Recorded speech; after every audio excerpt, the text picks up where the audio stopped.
And we are live, ladies and gentlemen. Welcome to the latest episode of the Sling'N podcast. I'm TJ. And I'm Kent. And joining us tonight are Ashton Ray and Tim Chandler of 360 Performance Shooting. Guys, welcome back to the show.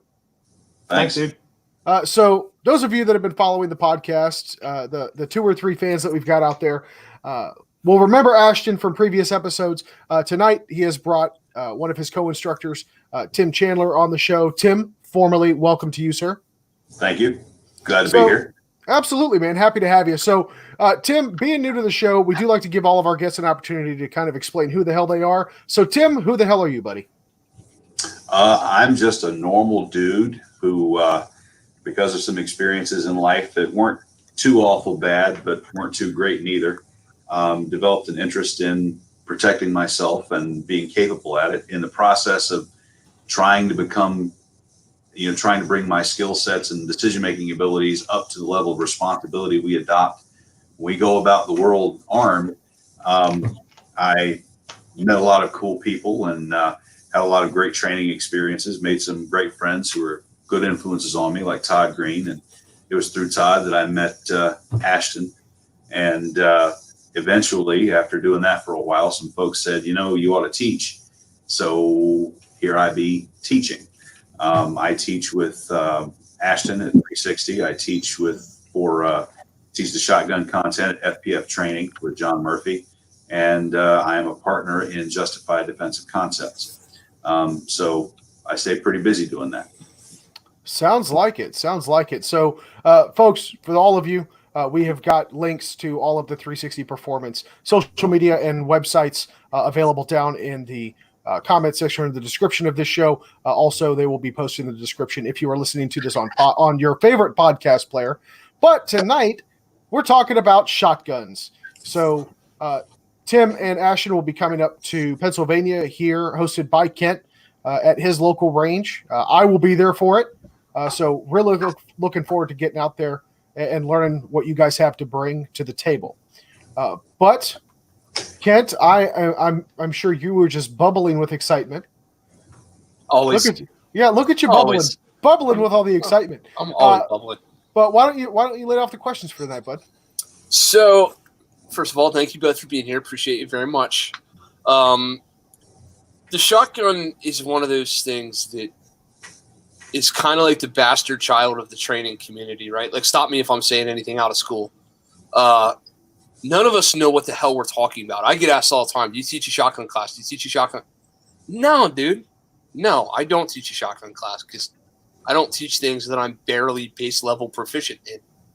And you guys are going to see, that's a compliment. I don't know if base level proficiency is even something I've attained with a shotgun. But there's all this folklore. There's all this, the Joe Biden memes, right? Just buy a shotgun, right? All this stuff about the shotgun. It's probably the most common firearm in America, perhaps, I would say. And yet might be the least understood, the least taught, and for sure the least appreciated. Right.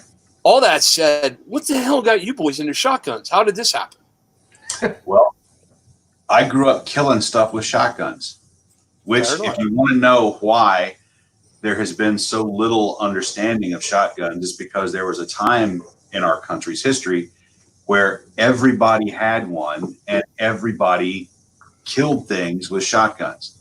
So any adult male came to the age of he hit the age of 18, he's going into a police job or he's going into the military. He probably spent a significant number of years killing deer, killing squirrels, killing birds with a shotgun. It's something dang near everybody did. The smoothbore was the gun everybody had going way back. It wasn't really the Colt revolver that settled the West, right? It wasn't the Colt revolver that made American society possible. Most people couldn't afford those things, but they had a smoothbore and they used it to protect themselves and they used it to harvest game. And when you have that level of experience, it was a natural fit for a police department. You get guys in, they didn't have much in terms of training or resources to train people with. They knew how to use shotguns. So here's a shotgun. And you could do that because the guys knew how to use it. We live in a very different time now, and kind of we're dealing with the legacy. That's always been good enough because people had the experience of hunting with shotguns and killing things with shotguns, that they could use them and have some idea of how to do it responsibly. Well, now they're a completely alien weapon platform because you have most people never killed anything with a shotgun or anything really. They get their meat from the grocery store. They haven't had any real experience hunting large game with shotguns, and so the commonalities that are there with the defensive use of a shotgun are lost to them. But the programs out there, most of them have not caught up because this program's been good enough for umpteen years, right? Why would we change it? Because the people have changed, the times have changed. Ashton has a great way of putting it. Most law enforcement shotgun programs, people pull them out of a drawer and there's this thick layer of dust and they go, all right, now we're going to do the shotgun thing. Despite the fact that the technology is different, the ammunition is different, the people whose hands you're putting in are different. And it's a weapon there's all this myth and legend and no one really knows how to teach it well.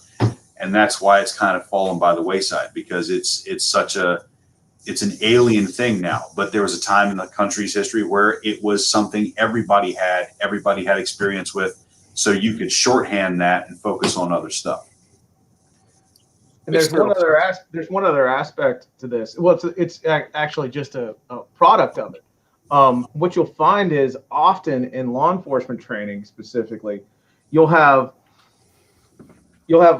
a person that is out on patrol doing their job, and they've had some number of familiarization fire rounds with a shotgun in whatever academy or training program they go through. Shotgun really isn't taught to any depth, right. Generally speaking, in most academies for law enforcement. It's basically what Tim was talking about. It's a historical, here's your shotgun, make it go bang. Okay, cool. You're good. Let's move on. But what'll happen is a buddy of mine down in Florida, he gets on in Florida. He'd come from another state, and he was an experienced law enforcement officer in another state, comes to Florida, and he hasn't been certified to run a patrol rifle by his new department in Florida. So they give him a shotgun. Well, okay, we give Private Schmuckatelli an AR pattern rifle in the Army because they're easy to use, they're relatively intuitive, the ergonomics are really good, and there's a whole bunch of really smart stuff that Eugene Stoner did to make these guns easy to use. But you have to have a 5-day program or a 3-day program or whatever it is before you can certify on that. So what we're going to do is we're going to give you a shotgun, which is a little bit more challenging to run for a number of reasons, right? Just the manual of arms is a little more is more challenging. The recoil is different. The recoil is much more to manage, and it's that vestigial kind of leftover. Everybody knows how to do this, and it's because everybody knew how to do this that the large body of knowledge thinks that there ain't that much to teach, because at one time everybody knew it. And the way we've been teaching it is we ain't teaching very much. Right. And Ashton's example there goes to show you how messed up the thinking about liability is, because the reason they're not handing that officer a patrol rifle is because that thing is deadly to extremely long range, and it shoots a projectile that's between 55 and 75 and 77, something like that, right? Math is late. No, you hung up. You stopped. So I was just finishing. Okay. So they're not handing him a patrol rifle because it's a liability issue, right? He has to be trained before he can have this incredibly lethal weapon that can kill, that shoots 55 grains of hate down there. Instead, what we're going to do is, just on the assumption, hand him this thing that shoots 9 pellets and a full freaking ounce into the world, because that's basically a Nerf gun. Yeah. What sort of sense does that make? But that just shows you the thinking. The it's called an institution for a reason. The institutionalized thinking about the shotgun is so ossified in stuff that is just completely ridiculous when you actually start looking at it. But crucially, that's the standard. It's always worked, and we haven't been sued because of it. So it just keeps on going. Yeah. So one of the things I was hoping to first of all, when we bring instructors on for a conversation like this, I'm going to try to steer away from asking you guys to basically give us your POI over an hour and a half broadcast or an hour long broadcast, because, like, what's the point? But some of these questions I'm sure would be addressed in the class. Just for the folks at home playing the long game, I'm going to pick a couple of them out. So if I ask you some stuff that's like your super secret squirrel ninja sauce, and you're like, nah, I don't want to give that away, just sit there and nod politely and say, no, that's part of the class or whatever. But that being said, one of the things that I always hear when I discuss shotguns with other instructors, with other people, is that they're so antiquated. There's no reason to learn them. There's no why would you talk to a defensive student about a shotgun when you can just hand them that AR and it's so much easier to use, right? So I know my answer to that, but I'd be curious to hear yours, either of you guys. Why is the shotgun still relevant? So what are we hoping to accomplish when we press the trigger on a firearm in a defensive situation? The cessation of the action of the other individual. How quickly would we like that to happen? Right now. If that's what you're looking for, there is absolutely nothing you can hold in your hands that will accomplish that any better or any quicker than an intelligently loaded, intelligently aimed, sanely used shotgun. It is the closest thing we have to an instantaneous off switch for criminal aggression. It is unparalleled in its ability to make someone who's trying to kill you stop, and stop now. There's a concept we think about it in terms of dose. If we talk about a pistol, to quote Tom Gibbons, you can expect it to take between 3 to 5 rounds for them to get the point.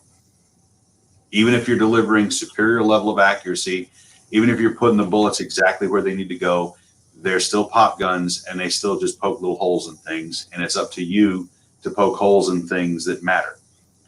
Every time we fire one of those shots, it has to be fired accurately. And it takes time to fire each of those shots, right? I don't know what, we're talking about even somebody who's very, very skilled. They're delivering 5 shots in, let's say, quarter-second splits, right? That's what, second and a half that it's going to take them to deliver those shots from the time they start pressing the trigger, not even counting how long it took them to get the handgun into action, until the problem is solved. When we look at AR pattern rifles, now you guys have had plenty of training experience with a lot of people who've shot a lot of people with AR-15s. I'm going to ask you this question. Has any of the instructors or any of the classes you've trained in on the carbine, have they ever trained you to fire a shot into the center of a... No. And the reason they haven't is because that doesn't get the job done. You have to fire multiple rounds to get the intended effect. Even with the powerful AR, even using its great ammo, you can expect it to take 3 to 5 rounds to accomplish what you're trying to accomplish. Immediate cessation of hostilities from someone at close range. Or I can put 1 round of buckshot on target in with half a second of target exposure. And I can render that person completely unable to continue pressing an assault against me. So when somebody says that shotguns are antiquated and they have no place, shotguns are no worse at doing the thing we want to do than they've ever been. As a matter of fact, with modern ammunition, modern setup, they're a more powerful and more effective tool than they've ever been. The problem is so few people have experience and actual knowledge of the defensive capabilities of a shotgun or how to employ it properly, and they don't want to learn it. Right? Because then they're not the expert. It's not what I did. It's not what I do. And it becomes something of a problem. So if somebody says they're not relevant, they're just completely wrong. For the things that your typical police officer and your typical armed citizen is dealing with, the typical threats they're dealing with, the shotgun is the most powerful, most effective thing we can lay on somebody short of ordnance. But there's a challenge to it. There's a price to pay for that. You have to know what you're doing.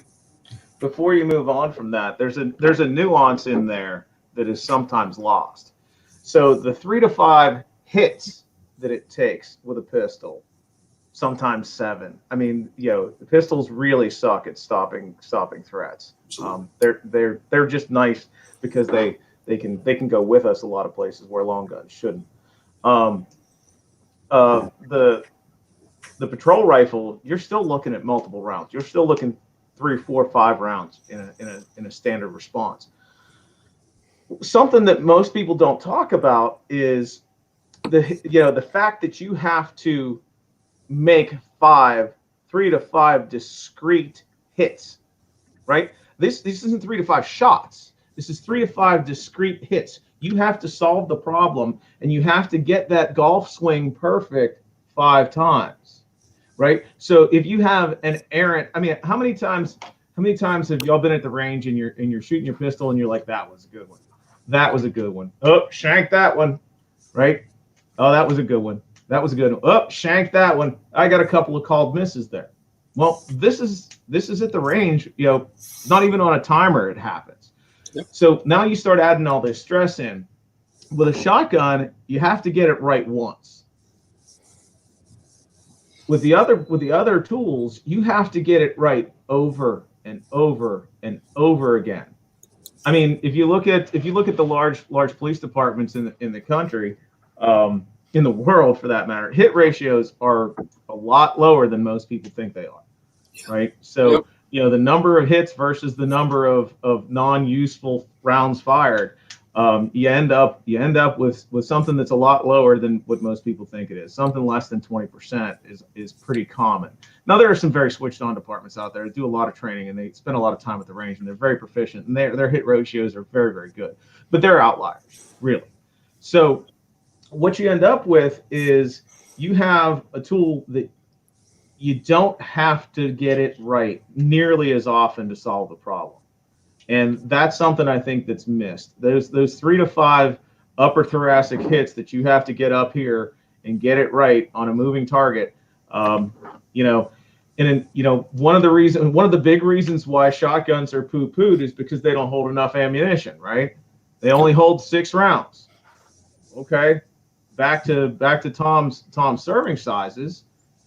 Okay, if I need 3 to 5 rounds to stop a motivated bad guy, how many servings do I have in my 17-round magazine for my pistol? Oh, like 3 or 4, right? Maybe 5. How many do I have in my patrol rifle? I've got 6. Well, how many you got in a shotgun? 6. Okay, Yep. Well, suddenly the math doesn't seem to be so far out of favor for the shotgun. But another reason why the shotgun is outdated and passé is it's so slow to reload, right? Yep. It's very, very slow to reload a shotgun. Heck, there even there's a whole slew of magazine fed shotguns out there now that a lot of people are very excited about. I'm not, but some people are. Well, they're slow to reload to capacity, but are they slow to reload to effectiveness? I'm going to tell you that Tim and I can both reload a shotgun and solve a problem with a shot faster than most people can reload a pistol. Now when you reload a pistol, how much time does it take to get those next 5 rounds out? So you say you've got that 2-second reload, that 1.8-second reload. Maybe you're really, really good. You get that 1.5-second reload, whatever. You're still looking at another 1.5 after that. Well, dude, by the time you're done reloading a pistol and putting 5 rounds down range, I can tell you with pretty high confidence that Tim's going to have 2 shotgun shots down range before you get those 5 rounds out of your pistol. In class, I routinely demonstrate just to show people this, because I don't need to reload a shotgun to capacity to reload it to an effective usefulness. If I can get one more round of buckshot in there, I'm probably going to be able to solve my problem. In class, I demonstrate from a ready position, low ready. I get the beep. I fire a shot. I perform a reload, and I fire a second shot, and that usually happens in under 2 seconds. So think about that. What he did was he did a reload, and he sent down the effectiveness of a J-frame revolver in less than 2 seconds. Yep. No, it makes sense. The math of this lines up. I'm also, keep in mind, I'm doing a little bit of devil's advocate to like pull some of this stuff out of you guys. Like I get where you're going. There's a reason I see value in this. I don't believe you. And well, once you see how bad I suck with a pistol, you'll realize why I need a shotgun. No, in all seriousness, there's a reason I want to get good at this. Every time he goes to the range, he patterns. Fuck you. So you brought up intel. You said intelligently aimed and intelligently loaded. I like those 2 phrases. Let's pick one. Let's talk about intelligent loading. So our next president, Uncle Biden, says that we can just get birdshot and shoot it into the air, and that's okay, right? So let's talk about the intelligent load that folks should have in their defensive shotgun for their house, right? Like, let's talk about my actual context. I'm not forced to chase bad guys into the night and bring them back.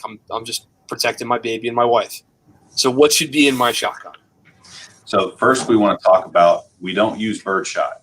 The name birdshot is implied what it's for. It's for birds.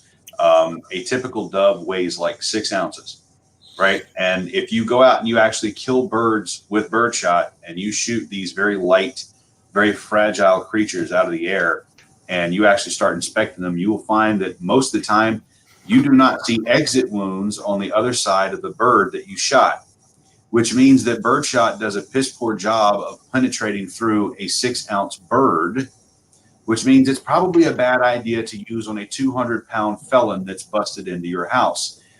In class, in the home defense shotgun class, to underline this point, I actually used video of an active shooter situation that happened out in Seattle at a college, where a guy walks in through the front doors of a library area, and he has a double-barrel shotgun, and he's waving it around trying to get respect. And people are so puzzled by what they're seeing that they're just sort of sitting frozen. A co-ed descends the stairs, and from a distance of about 8 feet, he shoots this co-ed with a 12-gauge shotgun loaded with birdshot. Do you know what she does? I don't. Stops. She looks at him. She takes out her phone and walks away, beginning to call the police.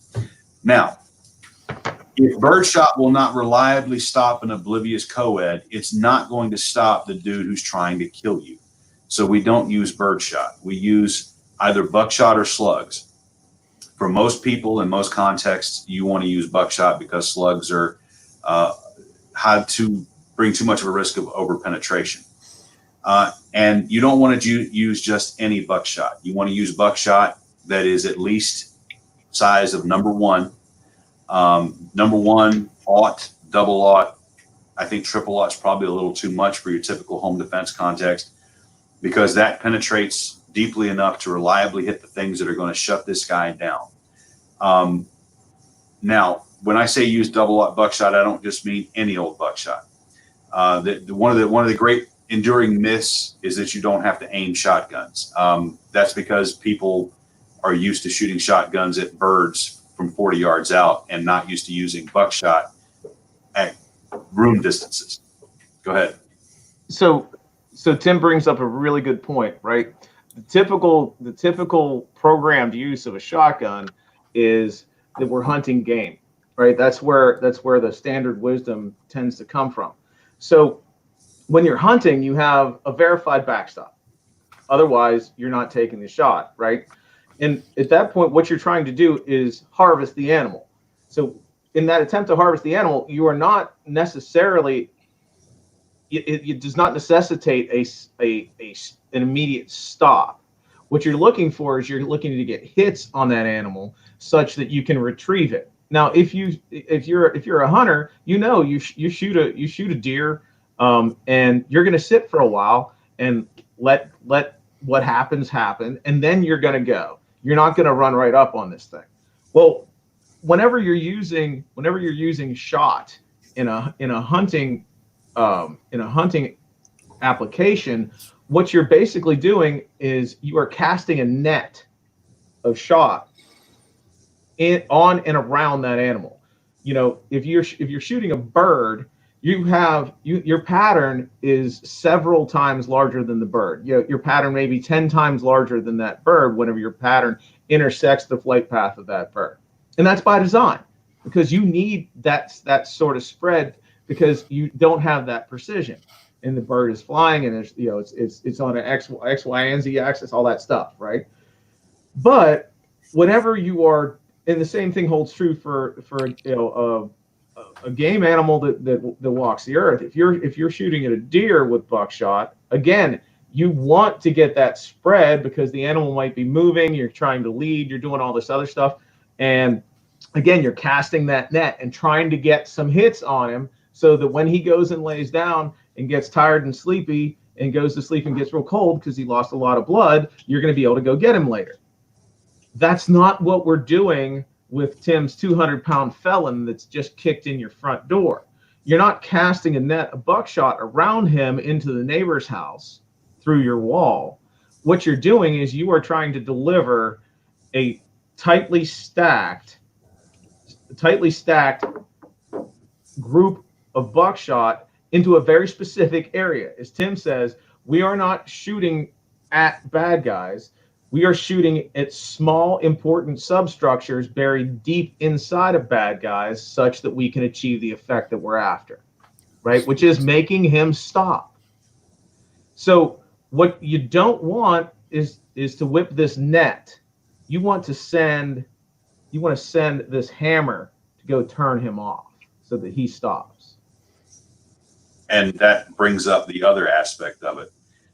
People's reference for using shotguns is, like Ashton said, typically conditioned by their understanding of sporting use of the gun.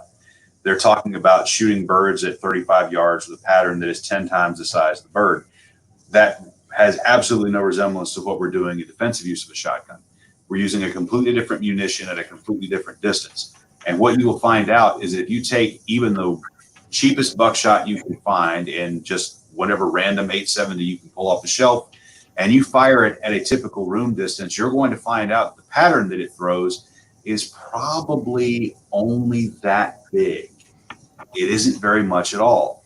So we have to actually aim that at something useful. You know who Scotty Reitz is? I do. Right? He wrote a book about his experience on LAPD, and one of the anecdotes he told was a shooting he was involved in. They were serving a warrant.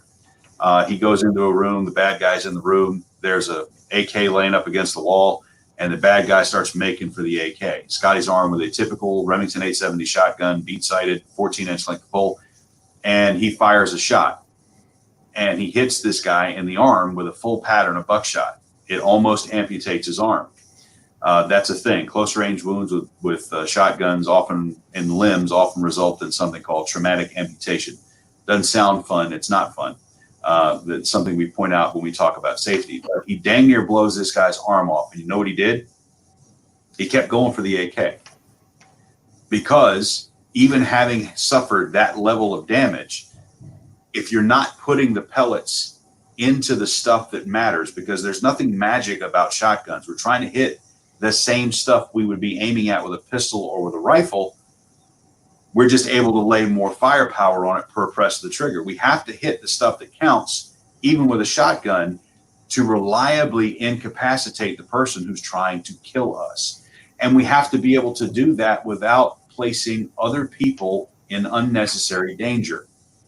I don't want a big widespread of shot from a buckshot pattern if I'm defending myself inside a home in a suburban neighborhood, because the pellets that don't hit the bad guy, A, they're not contributing to stopping him, which is the reason why we're pressing the trigger in the first place. But B, those pellets will go on to hit something.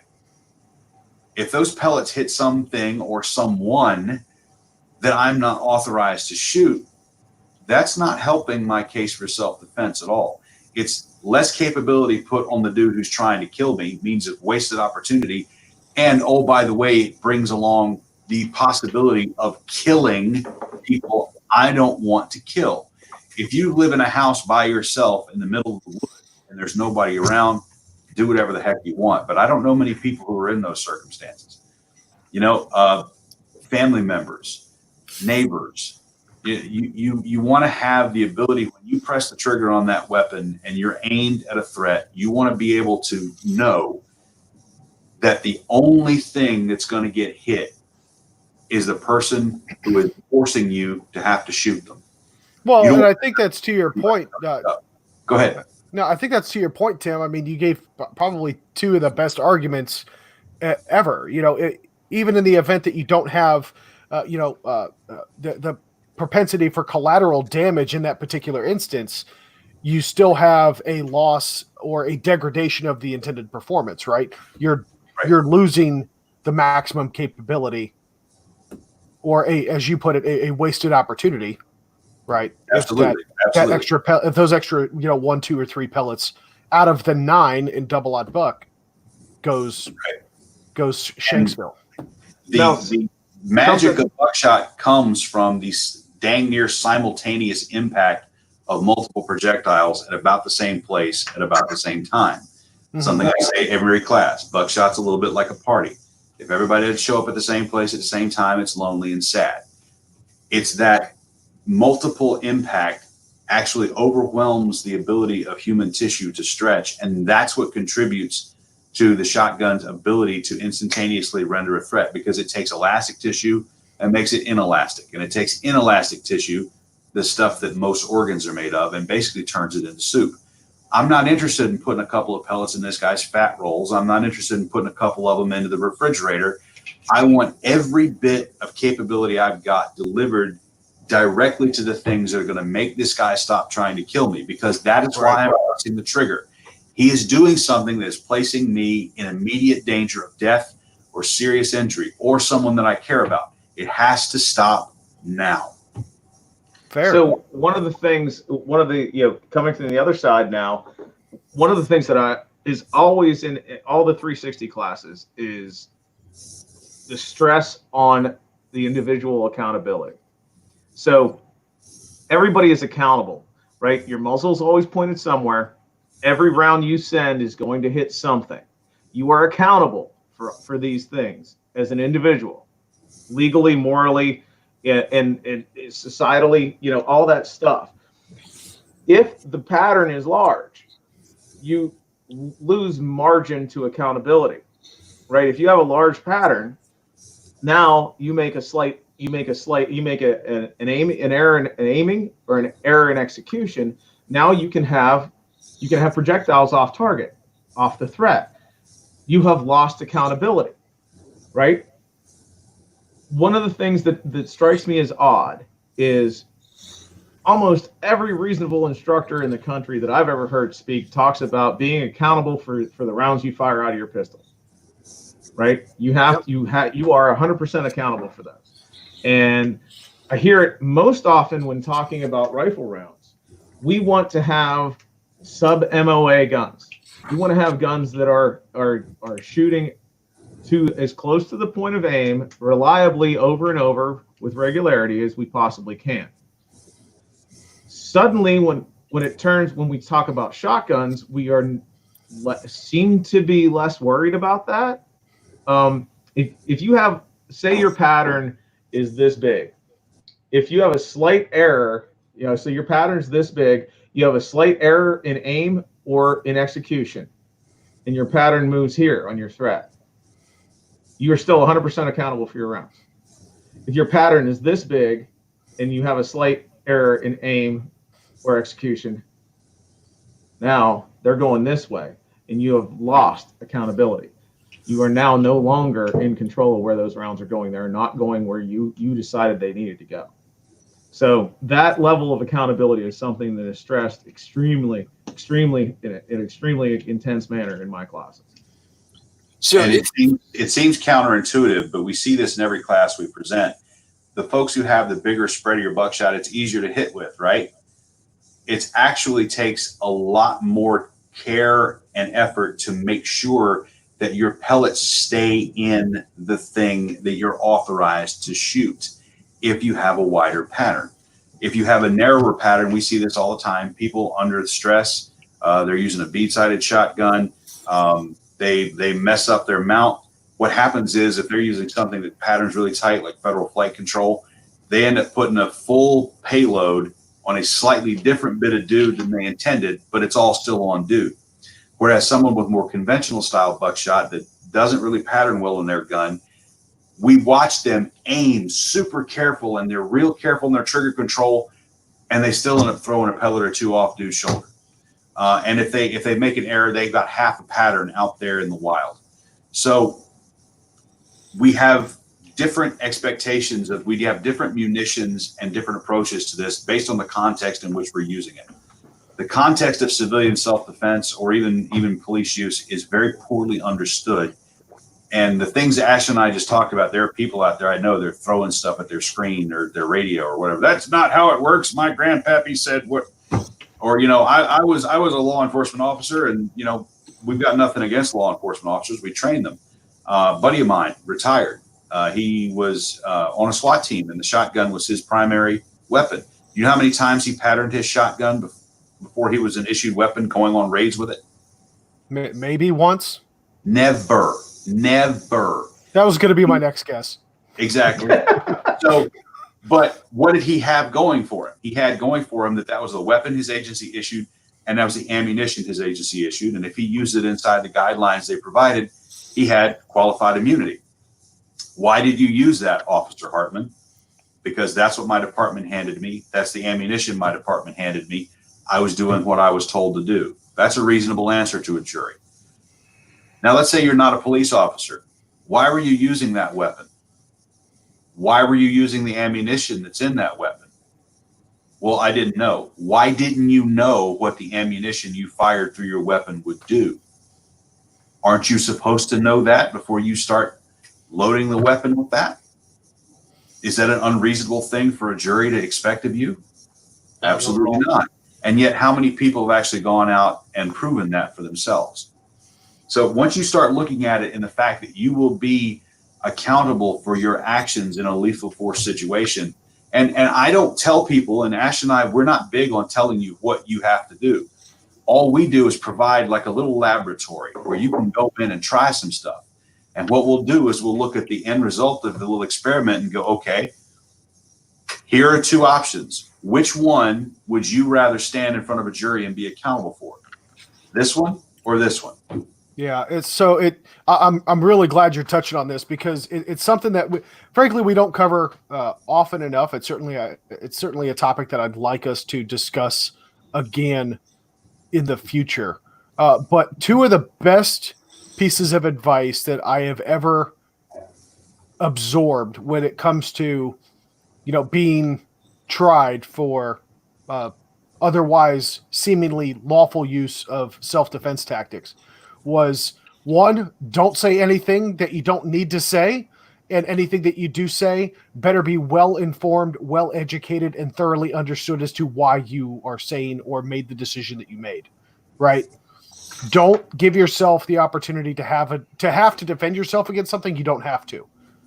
So when you go to a 360 class or any class I'm involved in with other companies, you are getting a great big dose of why. You will understand why you are doing the things that you are doing. And it's crucial that you know the why. First of all, from just an instructor perspective, somebody who can't explain why probably don't know themselves.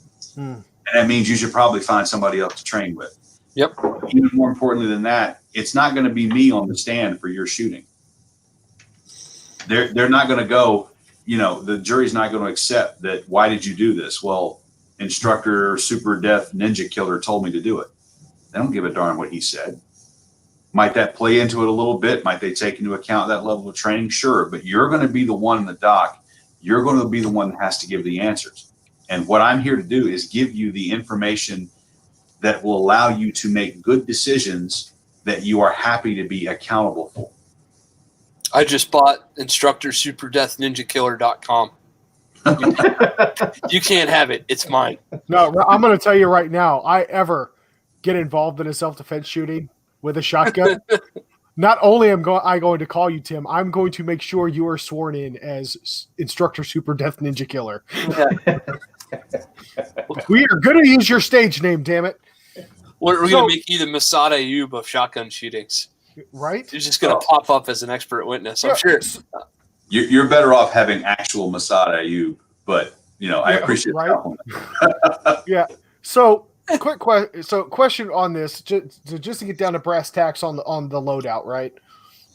What ammo or types of ammo, brand, make, model, serial number, whatever have you, do you guys recommend? So if I don't get a chance to take one of your classes, but I happen to be listening to this podcast and I realize, holy shit, I guess my grandpappy's, generic double-aught buckshot that I had isn't quite good enough. What do you guys recommend? What should I go out and buy tomorrow? What do you recommend, and why is it Federal Flight Control? Federal 8-pellet double-aught flight control, or number 1, Federal Flight Control, if it patterns well through your gun and you can find it. The reason is it's, if you are not going to go pattern your gun, it's going to give you the best performance. If you're an agency that has a bunch of guns, it's going to give you the best performance across the board without a doubt. You may find another round that performs at nearly as well or maybe a little better than it, although that doesn't happen very often at all. But the flight control wad the federal uses, Hornet, they make some great ammo too. They have a load that's similar that uses a controlled flight wad. But if you're not going to pattern your gun, just go get 8-pellet Federal Flight Control. The reason for that is 9-pellet buckshot, you almost always end up with that 9th pellet as a flyer. The way that the shot sits in there, they're hexagonally face centered is how they sit, right? They're interlocked. The 9th doesn't have support from another set of shit. Yeah, the 9th is unsupported as it's going down. So as it releases from the wad, it's not supported by the other ones, and it starts to do its own thing. So that's why the 9th pellet is a son. Yeah. God damn it. Well, look at that. We just learned something on a podcast. How often does that happen? That never happens. That never happens. Not on this one anyway. Holy smokes. So far, you boys have not said a damn thing that I didn't expect you to say. That right there, just like that fact had gone over my head a bunch. I did not realize that was why that worked the way that it did. That's one of those things where, like, this is why Instructor Dickwad doesn't teach shotgun classes. Because if you'd asked me, why does that 9th pellet always go off into outer space? I'd say, I don't know, it just does. I could not have given you the why on that, but that's cool shit. I'm sorry. Please continue. No, it's not often that your mind gets blown on the podcast, buddy. I want to relish and just absorb and enjoy every ounce of this moment. Just, oh God, it's so awesome. Please continue to melt Kent's brain. This is enjoyable. So I just want to say, the more and more that we keep going down this rabbit hole, the more and more excited I am about this class in May. Yes. It is May. It's this month. Yeah, this class in, TJ talks about things like they're a million miles away. All the dates are running together. Yeah. It's 3,700 o'clock. Yeah, yes, it is. April 67. Yeah. Yep. Fucking. So another one of the things that you often see is people want to use 3-inch magnums, or people want to use very, very powerful rounds with lots of gunpowder in them, and they want to achieve very high velocities. That tends not to support good groupings out of your shot. What that tends to do is tends to spread your pattern out more, because the faster the shot column is traveling, the more it bounces into each other. And when it bounces into each other, it tends to flat spot and deform a little bit, and it flies a little worse because it's not round anymore. And the amplitude of those bounces gets larger as the velocity increases. So they tend to more energetically want to leave each other because they're moving faster and there's more energy involved. So that's why most of the law enforcement buckshot, you'll see the federal law enforcement with flight control is reduced recoil. It's not because it's advertised as if, ooh, my shoulder hurts. But in actuality, the real benefit of it is it keeps your shot tighter. It gives you a better pattern. That's the benefit that I like. I don't care about the recoil. I really don't. It doesn't matter to me. That's easily mitigated in our world. The recoil turns into a pretty much nothing burger pretty quickly. But what I'm after is I want my shot to hit. And what I mean when I say shot, not the shot that I'm taking, but the lead shot that I'm sending. I want my pattern, my point of impact to match my point of aim. High quality buckshot like that will hit and put holes where your front sight is or where your red dot is. Cheap spready buckshot often will make the donut of death, right? The donut of death, or the donut lack of death. In this case, I think that came from Rob, right? I don't remember. That came from Rob Hott. But is that Tom? Yeah, that's right. That's Tom. I'm getting confused as to which guru I've stolen things from. So I just give all the credit to Rob and Tom for everything, and it makes it a lot easier. I really have no original thoughts at all. Rob and Tom just pass through my brain when it comes to shotguns. For those playing the home game, sorry, let me interrupt you. For those playing the home game, Tom Givens of Rangemaster and Rob Hott of Rob Hott's Awesome Guy Shotgun School. Simtac. Thank you. And Rob's boy Matt is also teaching over there, as I understand. Yes, but anyway, hey, that was a solid ad lib, man. Kudos. Yes. Go train with Rob and Tom. Do it. Don't miss out. But what'll happen with that cheap buckshot is where your sight is when you press that trigger, there'll be a big hole where there will be a lack of holes there. All your shot will hit here. So if your sight is here, you get a bunch of holes here. And there's nothing going on here right in the goodie box. There's no soup in the soup kitchen where you want it. All the soup is out here where you don't want it. As Tom says, you know what happens when you shoot somebody below the diaphragm? You know what they do?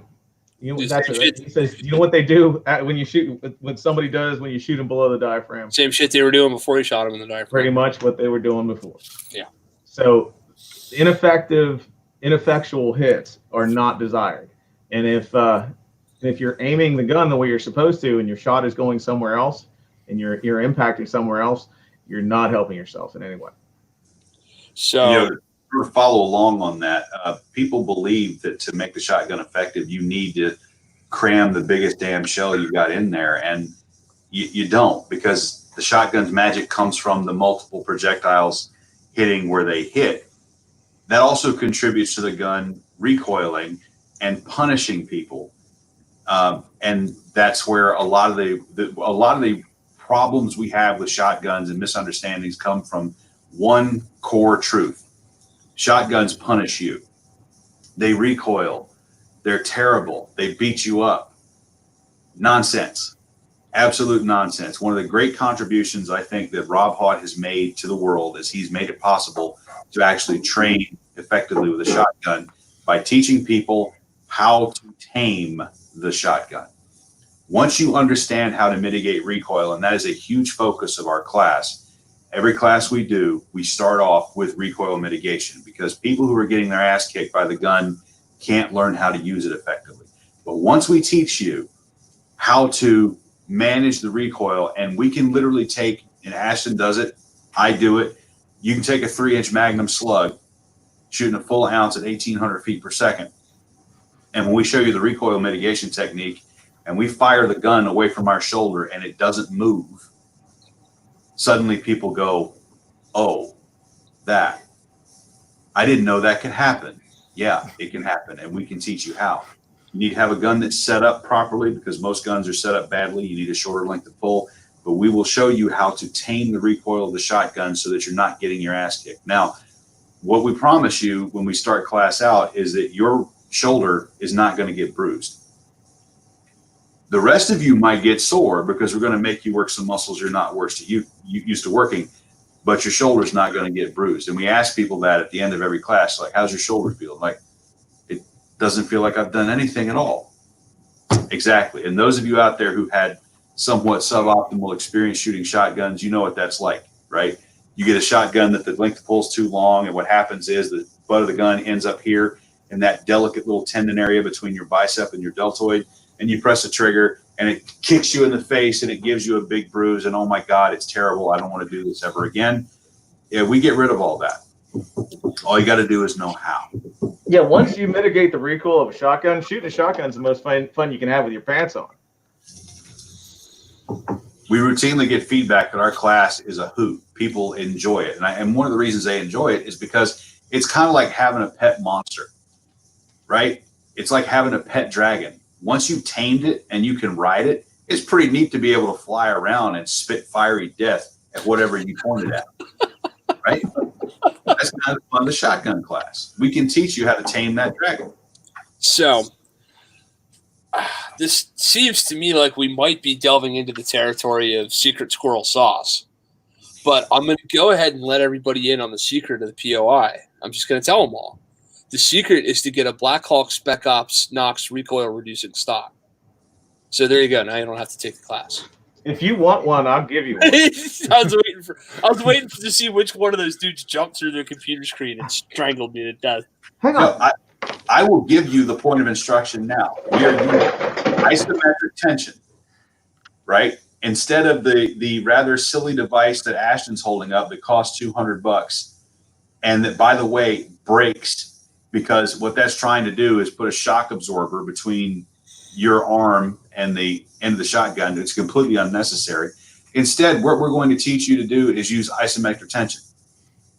You're going to be using both hands using push-pull technique. Now, I can tell you that that's the technique, but until you've been in class and you've had the full breakdown, you can try it and it'll work a little bit, or you can come to class and be with us and we can show you in a remarkably brief period of time what it actually is like. And once we have you pressing the trigger on a shotgun and you're noticing that the front sight never leaves the target, then you start to go, because we've had that before. Guys have heard of push-pull. We were at a police department teaching those guys. Like, they knew all about push-pull. They heard push-pull until we laid hands on them. And they went, and what? they realized, oh, I didn't know it could be like that. Right? Yeah. I mean, basically what often happens is it's kind of like you're talking to a 14-year-old who's been with his buddy checking out his dad's Playboys. Now, you have to be old for this to work, right? You have to be old enough to wear magazines, were a thing. And that's like saying, oh yeah, I know push-pull. Oh yeah, I know what they're talking about here.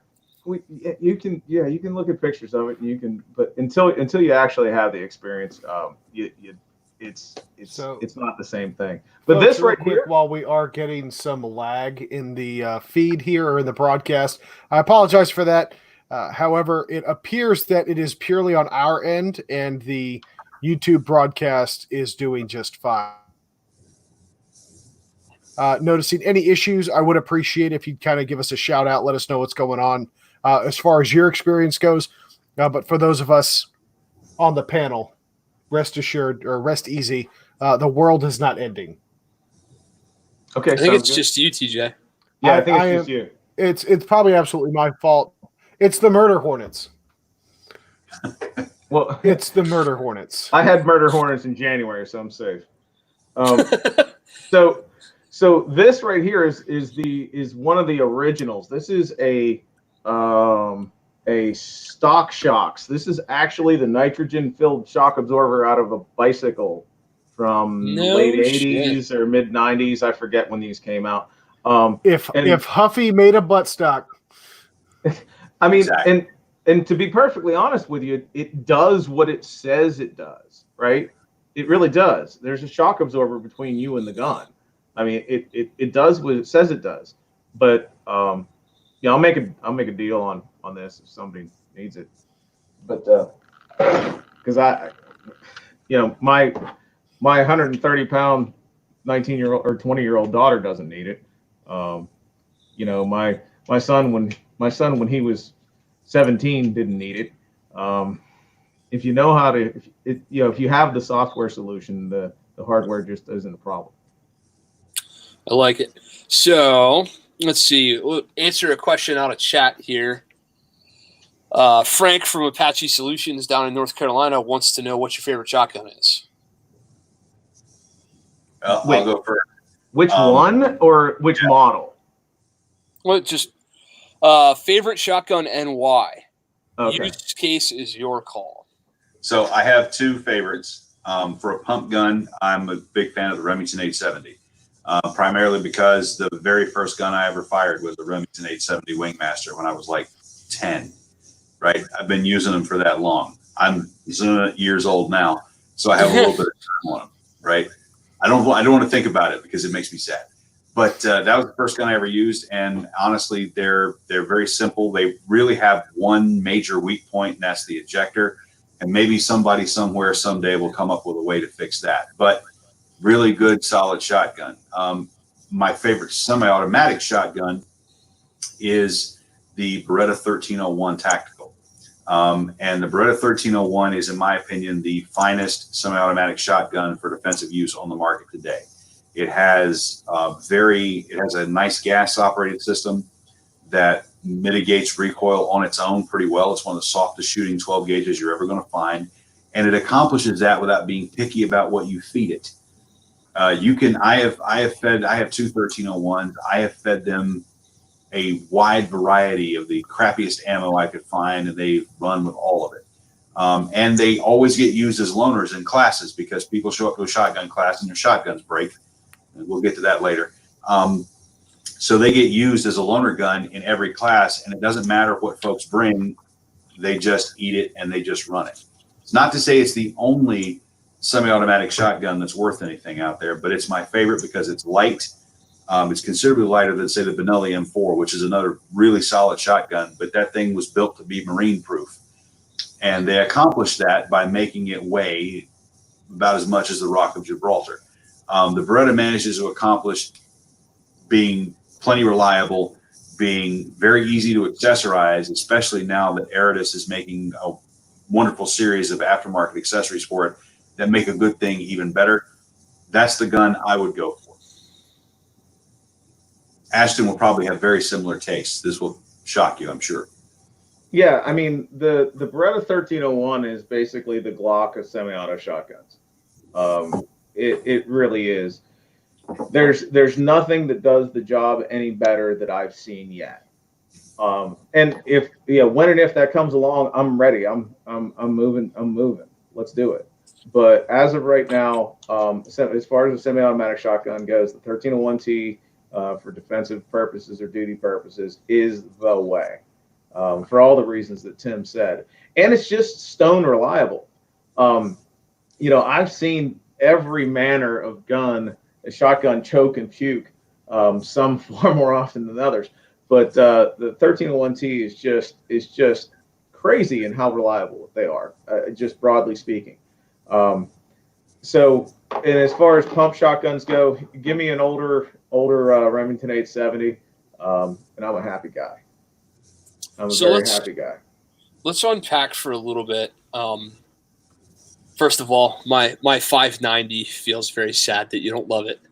But There's nothing wrong with it. No, I don't like raw onions either. But in all seriousness, like, I've heard a lot about generational changes and differences on 1301s. Is there a Gen 1, Gen 2, and Gen 3 gun, or what? Mm-hmm. What's the scoop on that? There's a Gen 1 and a Gen 2 gun. My guns are Gen 1 guns. So is this. Is holding a Gen 1 gun. The big difference is they made some changes to the receivers. They made a change to the release latch that Ashton's talking about. The only real problem the 1301 had when it came out is It's born of a sporting shotgun. Most shotguns have a sporting lineage. It had a function where you could press the back of the latch and it would unload the magazine, which is desirable if you're out in the woods and you've got to go over a fence or something, because shotguns are not drop safe. Ladies and gentlemen on the internet, you never store a shotgun with a loaded chamber. They're not drop safe. You want to be able to unload it. So it has a shell cut off so you can run the bolt, eject the shell out of there. And rather than try and run rounds through the action, you want to be able to remove them. And that's what that latch would allow you to do. If hit in the wrong circumstance, it would allow 2 shells out of the mag tube onto the lifter, and that would lock the gun up. Now, it wasn't the end of the world. You could fix that relatively easily if you understood what was happening. But it was enough of a concern that some people sort of shied away from it. Well, Tom Jones, who used to own pistolforum.com, is a very intelligent human being. He's one of the primary movers behind the TAL development group, who developed the striker control device for the Glock along with Todd Green. Tom came up with a neat little solution to solve that. And Beretta now sells a very similar collar to the one he had that prevents that movement of the Gen 1's show release latch to eject shells. Adam from Eritas also produces a replacement latch, and Ashton has that on his gun. I have it on one of mine as well, that prevents that from happening on the Gen 1 guns. The Gen 2 guns have a slightly different shell release latch that prohibits that from happening. They also have screw-in chokes.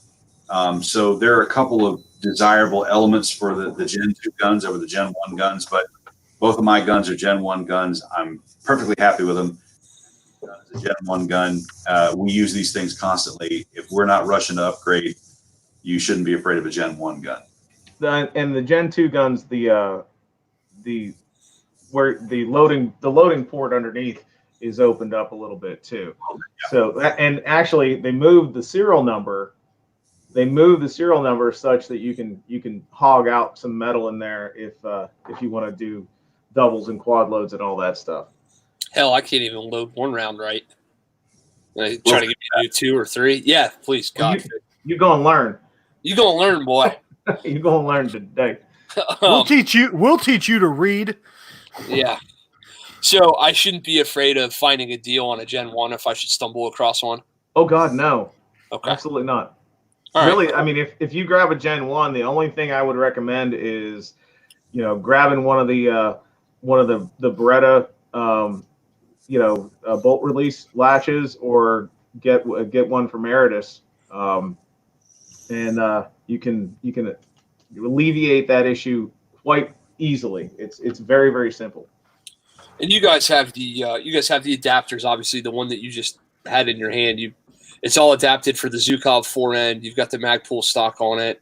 Yep. Yeah. The Zukov 4N is really cool. With the M-Lock, it gives you the ability to mount stuff, right? So, I have a sling mount here. You can mount your lights wherever you want to. And then of course, it's got the Magpul. This uses the Mossberg Magpul stock with the adapter here from Eritas. This is a Crom, of course. That's that has a little Swamp Fox optic on it right there. And then the shell carriers from Eritas too on this gun. So this is like all Eritas all day on this gun right here. I'd say if you're picking a couple of modifications for a 1301 that are most valuable, number 1, the Magpul SGA adapter is your first priority.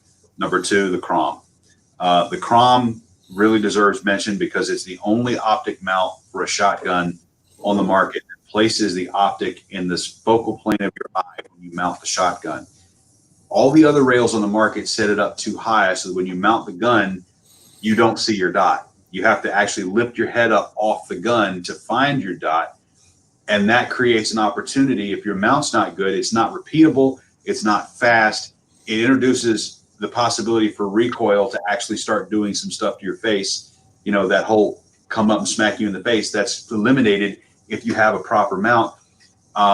It makes you slower. So the Crom is worth its weight in gold because it places that. As soon as I bring the gun up, it's just like if I had iron sights or a bead or a ghost ring on there. The dot's right where I need it immediately. That's good for at least a quarter of a second. It also co-witnesses, right? Yes. It's an actual true co-witness. So if your dot happens to go down like mine did twice on my 1301, I had an arm, yeah, the RMR saga. The multiple times that I broke the RMRs, I was using the irons on the gun, but I didn't have to change anything. Right, all I did was mount the gun the same way, and I looked straight through it. Use that backup iron sight, just like a backup iron sight's supposed to function. And I had to change nothing except for looking for that front sight post and sending the shots. It is a genius piece of gear if you want to mount an optic on your shotgun, and honestly, you should. To be perfectly honest, I would say that on a Gen 1 1301, the two most important to me would be the shell latch upgrade, or not shell latch, the bolt release upgrade, that shroud, and then the crom. Honestly, the stock Beretta buttstock is a lot shorter than say an 870 or Mossberg 500 590. It's much shorter, so it's much more usable for most people. It's just not as short as I prefer it. And most people don't have big monkey arms, right? But I can make it work. I just prefer the SGA. Some folks are going to need it for sure, but the regular factory stock on a 1301 is still substantially better than the rest of the offerings out there, from Mossberg and Remington. So this is going to be well, not entirely true, because I can't tell you when I first started setting up rifles and handguns how many times I screwed them up before I got it right. So far, I've only screwed up one shotgun, so this is good. So my next shotgun will be like, I'll go from like retard setup to 100% good to go the first time, instead of like, good God, did I do some dumb stuff on rifles and pistols for the first couple of years until I got it right. So that's the benefit of training, right? You get a shortcut to success. Yes. You learn what works, what doesn't. We've been the laboratory of bad ideas so that you don't have to be, right? That's another domain name or T-shirt idea. We are, yeah, right. So allow me to be self-indulgent here. So Ashton, being the contributor, the biggest contributor to my delinquency in the shotgun realm, I went and found an old police trade-in Remington 870 Express. So far, I have it set up with a shot card to carry some extra rounds on board, and I'm about to put a sling on it as soon as it gets here. What do I need to add to it, if anything, to maximize the benefits of your class? Nothing. So I don't have to have like an extra 8-round shot tube on it and a red dot and all this other fancy stuff? No, you don't even need the sling unless you're coming to Shotgun 360. Well, I still want to have the sling. Okay.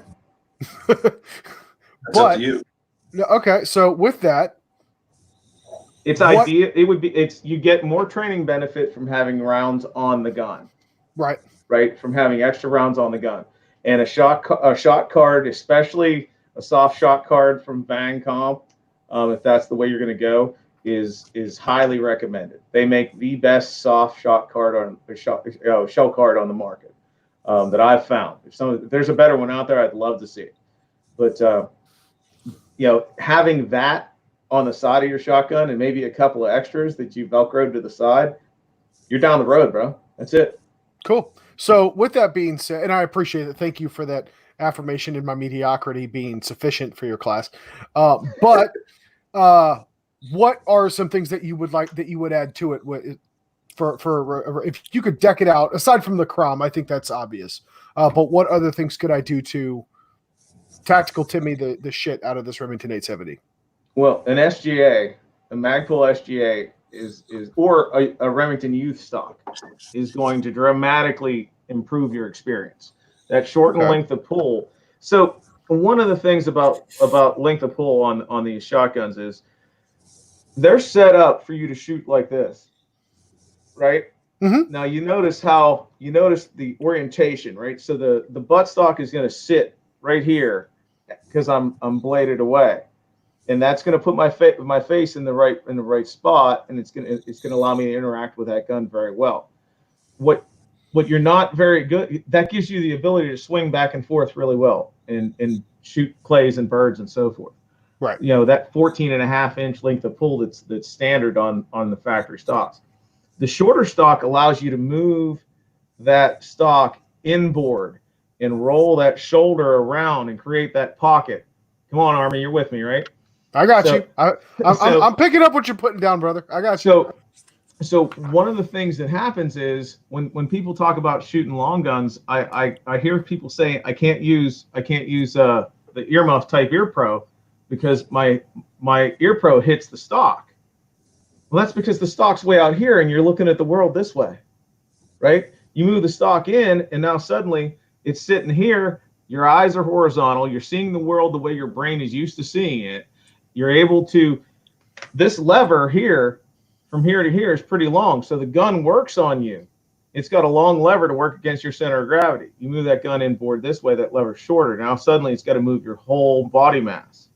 There's some nuances going here about where to, how to mount this gun to get the best effect, and shortening up the length of pull for almost everybody, unless you're just a giant monster of a person.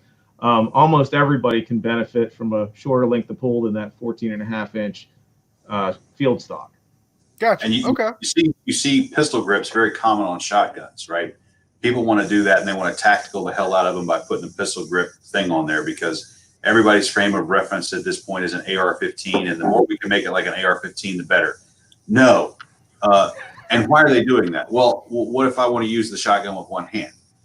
Well, if I need to hold it with one hand, the Magpul SGA, the wrist angle on it is set up so that it allows you to very easily support the weight of the shotgun by having the comb of the stock rest up against your forearm if I need to do something one-handed with it.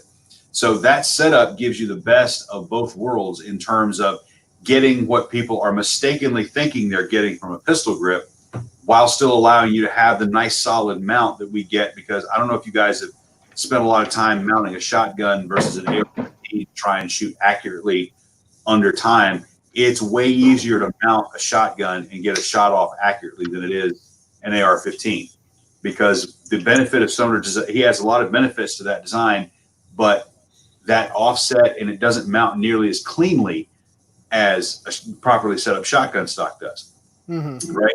So the Magpul gives you that better wrist angle so that you can do more one-handed stuff without sacrificing your ability to mount the gun effectively and quickly. Right. Yeah, and you see it all the time with in the 3-gun world, right? And even certain performance shooters, right? You'll see them pick up a rifle, and if they're engaging targets at close range, I'm going to tell you right now, they're point shooting. They're point shooting. They might see their dot, right? But they're point shooting. With a shotgun, though, you watch the way guys mount a shotgun and start engaging targets.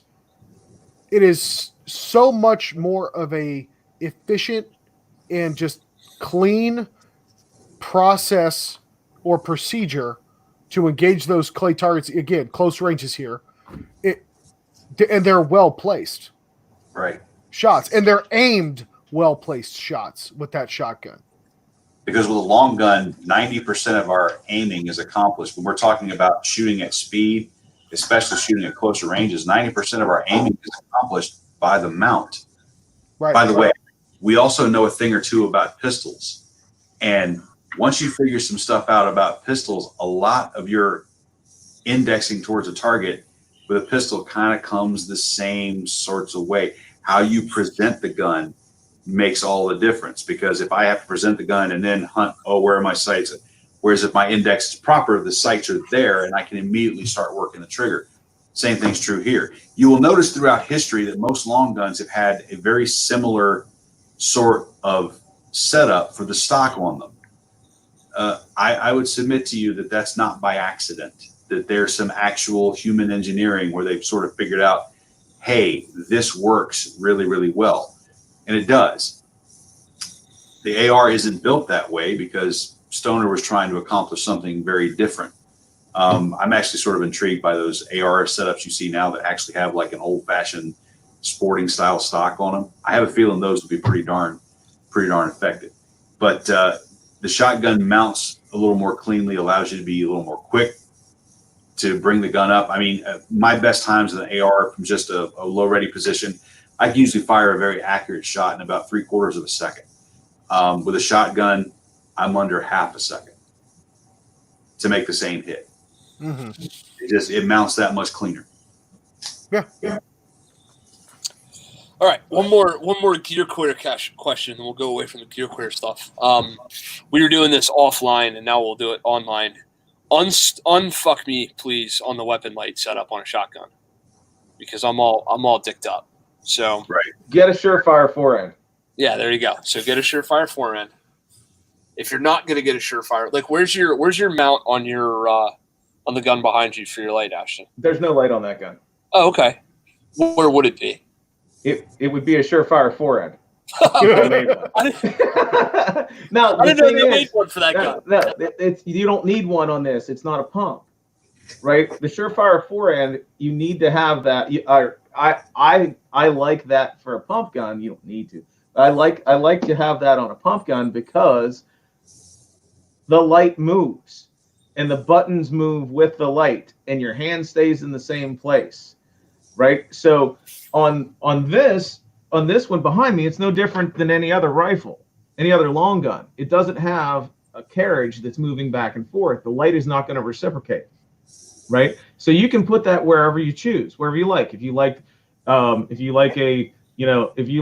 light like this on the right side and you're right-handed, or left side and you're left-handed, whatever, you can put it wherever you want, because that Zhukov gives you the ability to do that with all the M-lock slots everywhere. So it's the hard part is whenever you're running a pump gun and you're trying to figure out where to put a light that doesn't play well with a movable forend. And the answer is there's really not a great answer. Yeah. Right. So I'll tell you what I do on my 1301, because it's my main home defense gun. I have a Streamlight 870 mount with a Surefire X300 that sits on. You can see if Ashton will bring the 1301 up to the screen, at the end of it, you see the magazine cap.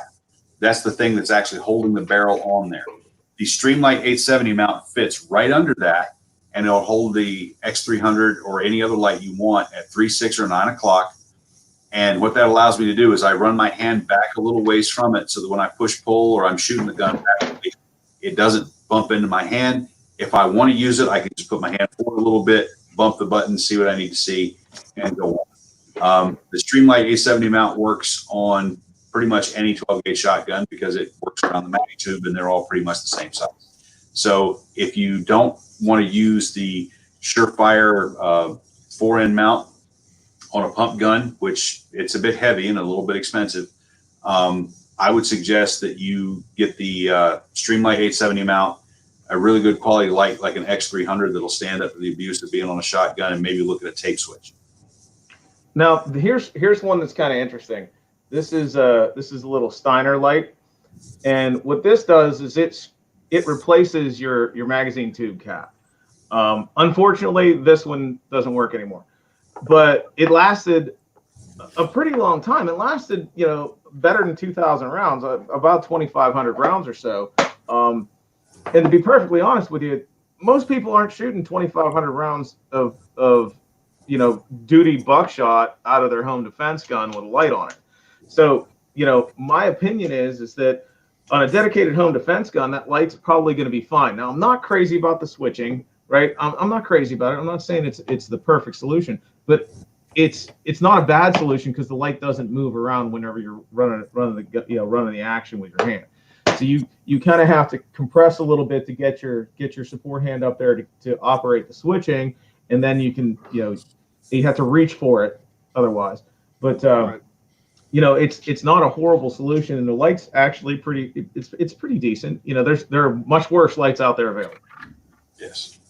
So I have one final question before before Kent moves on to the next topic. So, getting prepared for your classes, what do you guys recommend for round count? How much and what type of ammo should guys and gals attending your classes be bringing? That's going to vary based on what the course material is, right? Tim and I, we often teach together at FPF, which are Tim's home defense class and Tim's shotgun skills class. They each have their own loadout, right? It's in the class description. Those are one-day courses.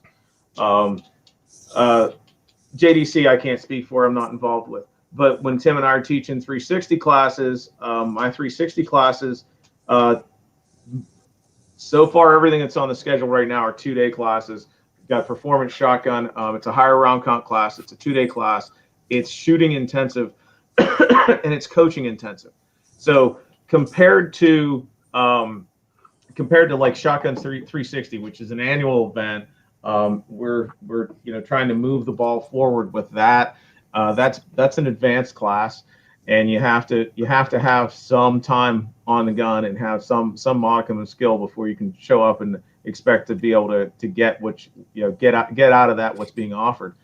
That class moves very quickly. We're trying to cover a lot of material, and we're trying to get we're trying to get in depth and significant breadth of material in that class. Performance shotgun, the difference with that is that class is coaching intensive.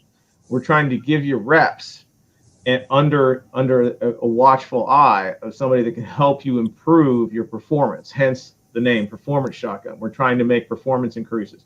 So we're not trying to jam 10 pounds of material into a 5-pound weekend. We're actually being a little bit more lenient with how much material we're trying to push, but we're giving you more reps and more chances to get it right, and get you a lot of coaching time too. Okay. So as far as the round count goes, I mean, that's going to be listed in the class description, dude. Depending on which class it is, the round count's laid out there. Typically you can run whatever bird shot or buckshot, whatever you choose for a lot of it. There will be some stipulation for high quality defensive buckshot of your choice, whatever it is you're going to potentially use to defend yourself, or that you use as assigned on duty if you're in law enforcement. And often there's a slug requirement too, typically for evaluations and for some other exercises. Okay. Perfect. So see the class descriptions. I really got to get better at reading these types of things. Can't usually just tells me, hey, we're going to a class, and I'm like, okay. Well, it's different, right? It's not a pistol class. You can't just show up with a case or two of pistol ammo and say, all right, I'm good. Well, that is generally Kent's solution to everything. I'm just saying. There's a case or two of pistol ammo in the truck right now. I can go anywhere I want. 34 magazines, Kent. TJ, you should have seen TJ's eyes when we were going to Jedi's class, and I was like, we need some magazines. And he's like, yeah, I get 8 magazines. I'm like, motherfucker, we need some magazines. I'm throwing stacks of Glock mags at him, like, load those. And he's like, oh, this is going to be fun. And it is fun.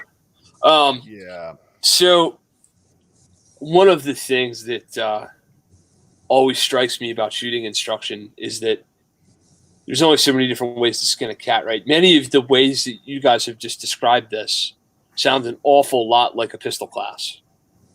Like finding a bind, the way the body works, mechanics, the way you mount the gun, the way you present the gun. It all kind of sounds similar. And there's a real tendency for people to want to, like you were talking about the isometric push-pull. I'm going to tell you right now, I've heard isometric push-pull 4 or 5 times. I've been taught isometric push-pull at the SIG Academy. I am still not entirely sure I've got it. I'm just going to be the first one to say, I don't know. I know what you're saying. I know the words that your lips are making. I'm not sure if I know the feeling yet. You don't. And this is what It's like, no, you fucking don't. You're not just wrong, but you're stupid. It's like, people think they got it until they got it, and they don't know they got it until you find somebody who really knows how to teach it effectively. And I find a lot of people have heard of push-pull. Very few people have actually seen what it actually looks like. And we see this over and over again, because once you get a hold of somebody, their eyes get about that big and they go, "Oh, you mean that?" Well, Yeah, it's that. And you're hitting on a challenge for instructors, is being able to take a concept and break it down for someone in a way that makes it live for them, right? You're reaching inside them to try and find a point of reference for something that'll click, something that'll stick, something that'll help them understand it. If there's one problem we have in the firearms training world, is that a lot of the guys come to firearms training from very legit backgrounds where they were operators or they were police officers. They accomplished a lot of great things in their career. You'll notice that teaching isn't in a lot of the backgrounds. Yeah. And one of the great things when you go to a class with Cecil Birch, for instance, you go to his class, he does a better job of concisely explaining what he's trying to accomplish with you than just about anybody else I've ever seen. Now, I'm not a martial artist, but he comes at that because he spent so many years struggling to understand the principles that when he finally got it, when the light parted and he saw what he needed to see, he understood it to a level where he could relate it to even the most noob, untalented beginner and get results out of them, because in all of that struggle, he learned how to teach. And he's doing a lot of teaching. If you're teaching Brazilian Jiu-Jitsu, you're teaching multiple times a week, every week for years. And that's good preparation. You know, how do you get good at something? You do a lot of it. If there's one criticism we have, a lot of folks really aren't good teachers before they come into it. Or you get people who are on the other end of it. They are naturally talented. They have natural skill sets. Jelly Bryce is a good example of this. Those of you out there who are into some arcane stuff might recognize the name Delph Bryce. He was a very, very gifted shooter.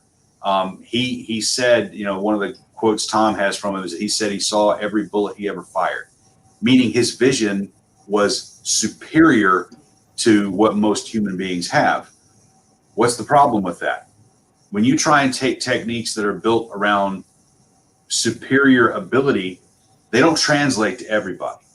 And that's why his techniques didn't work for everybody in the FBI. So having folks who understand how to communicate to normal Earth people, how to take a problem and break it down into its most almost seemingly infinitesimal components to be able to relate a path. Do 1, 2, 3, 4. A lot of instructions like underpants gnomes. Y'all get that reference? I do. Right? I for so so many I'm years, the only one that didn't get the underpants gnome reference. Apparently, You're the only one. he had to draw a picture Dude, and explain it South to me. I'm Right. like, I don't know. South Park. Exactly. He doesn't watch it. Oh, South In the Park. band, he doesn't watch it. So having the ability to The break only it down. adult in the room and- has never seen South Park. That's the problem. He's the only Right. adult in the whole room. That's wrong. Yeah. Oh, That Ashton, you disappoint me so. He disappoints me all the time. I'm used to it. But that You should analytical- talk to my wife. See, this is what happens. Even the greatest teachers. I mean, Tim was on a freaking, like, he was building to this amazing crescendo of excellence, and he said underpants, and the whole thing just went to fucking shit. It's like, it was perfect, and he says underpants gnomes, and we're all over here like a schoolgirl. Well, we take what we do seriously, but we don't take ourselves too seriously. There you go. I like that. That analytical ability isn't necessarily there with everybody, and that ability to coach people through it isn't necessarily there with everybody. And what I'll tell you is that one of the reasons I work with Ashton is because he is one of the best I've ever seen at being able to break that stuff down. I'm pretty good at it. He's a little bit better at it than me. He can see stuff that I have to really think about real hard and see. He's almost like he's on the Matrix. He can sort of see the numbers running. He's a superior coach. And when you put those talents together with my incredible good looks, we make a pretty good duo. So And your humility. Never. Well, I know where I've got. I know where I make my money, baby. That's just how it is. But that's a problem I don't see. There are a lot of guys who don't have a lot of experience really coaching people. And when you go to a class, I don't really care how many people you killed. I don't care how many missions you did. That's all good. And I'm not saying those things aren't valid and don't have their place. But ultimately, what most people are looking for is, can you teach me how to do this? Can you make me better? In the last Shotgun 360 we had somebody who showed up with a KSG, right? kind of a mess. It is an ergonomic mess. And one of the blocks of instruction we do in Shotgun 360 is you can only use one hand to work the gun. Right? It's compromised, simulating an officer who's been shot. We call it the Morales block after Ed Morales, the hero of the Miami firefight, because that's what he had to do.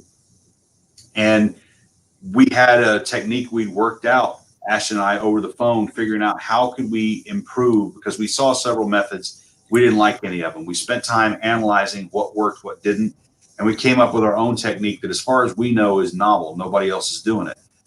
And it worked out great. And then a guy shows up with a KSG, which doesn't work like any other shot.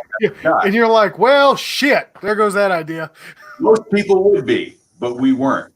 We took one look at it and went, okay, try this. And it worked. We looked at it for about 10 seconds, went, do this. And it worked out great for him. His name is Mick Bronson. You can hear his own testimonial about it on a primary and secondary podcast. Now, it didn't work out great. It worked. I mean, he was still a one-armed proctologist working on a patient in another room. Right. But I mean, that sounds horrible. But I mean, like you said, that the goal here is to explain complex systems and potentially complex ideas in a way that's simple enough that it'll stick with people. And being able to do that is not all that easy sometimes. But like Tim said, doing it over and over and having that experience really, really helps you get better at doing that. For instance, I mean, I teach college classes. I'm an adjunct professor, and I teach process technology, process operations, which basically prepares students to go out and operate chemical plants or power plants or work in gas and oil, or various different things that prepares them to go out and operate these large facilities with complex mechanical, electrical, and electronic systems. Being able to talk to people of various ages, from 19 to 40 something years old, with various different experience levels, various different education backgrounds, and being able to having to explain these complex theories and this complex application of theory to practice is not nearly as easy as I hoped it was going to be.